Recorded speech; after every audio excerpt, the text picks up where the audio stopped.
কড়া নাড়ছে ঈদ উল ফিতর, আর নারীর টানে বাড়ি ফেরার আকুলতার সঙ্গে চলছে উৎসবের প্রস্তুতি। তবে বেশিরভাগ সময়ই উৎসবের আনন্দকে মাটি করে দেয় ঝড় বৃষ্টি।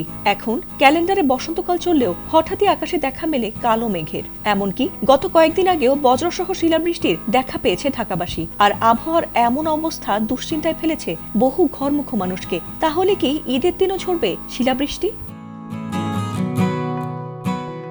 ঈদ হতে এখনো বাকি আছে কয়েকদিন, তবে বৃষ্টির আশঙ্কায় এবার সত্যি হতে চলেছে বলে জানিয়েছে আবহাওয়া অধিদপ্তর। বাংলাদেশ আবহাওয়া অধিদপ্তরের পূর্বাভাস বলছে, এই অকাল বৃষ্টি আর মেঘের আনাগোনা সহজেই থামছে না, বরং ঈদের আনন্দযাত্রায় সঙ্গী হতে পারে ঝড় বৃষ্টিও। আপাতত ধারণা করা যাচ্ছে ঈদের দিন দেশের কিছু কিছু জায়গায় বৃষ্টি হবে, তবে তা সাময়িক। এছাড়াও আগামী 5 দিন দেশের 8 বিভাগেই কম বেশি বৃষ্টি বা বজ্রসহ বৃষ্টির সম্ভাবনা রয়েছে। লঘুচাপের বর্ধিতাংশ পশ্চিমবঙ্গ এলাকায় অবস্থান করায় কোথাও কোথাও দমকা থেকে ঝোড়ো হাওয়া বয়ে যেতে পারে। এই সপ্তাহের শেষের দিকে দিন ও রাতের তাপমাত্রা সামান্য কমে আসারও আভাস দিয়েছে বাংলাদেশ আবহাওয়া অধিদপ্তর।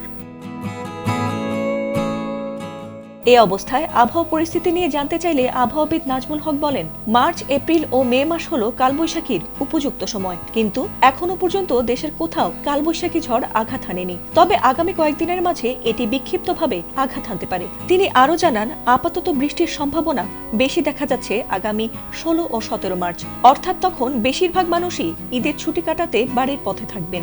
সেক্ষেত্রে তখন বৃষ্টির কারণে তাদের ঈদ যাত্রায় কিছুটা ব্যাঘাত ঘটতে পারে। এছাড়াও 16 ও 17 তারিখ বৃষ্টি হয়ে যাওয়ার পর বৃষ্টিপাতের ক্ষেত্রে একটি সাময়িক বিরতি আসতে পারে, কিন্তু একেবারেই তা বৃষ্টিহীন হয়ে যাবে না। সে সময় দেশের বিভিন্ন জায়গায় অল্প সময়ের জন্য বৃষ্টি হতে পারে, আর যেখানেই বৃষ্টি হবে সেখানে এটি আধ ঘন্টা বা 1 ঘন্টার মাঝে দমকা হাওয়া সহ বৃষ্টি বা বজ্রপাত হতে পারে বলে জানা গেছে। ফাতিমা সুলতানা, এটিএন বাংলা।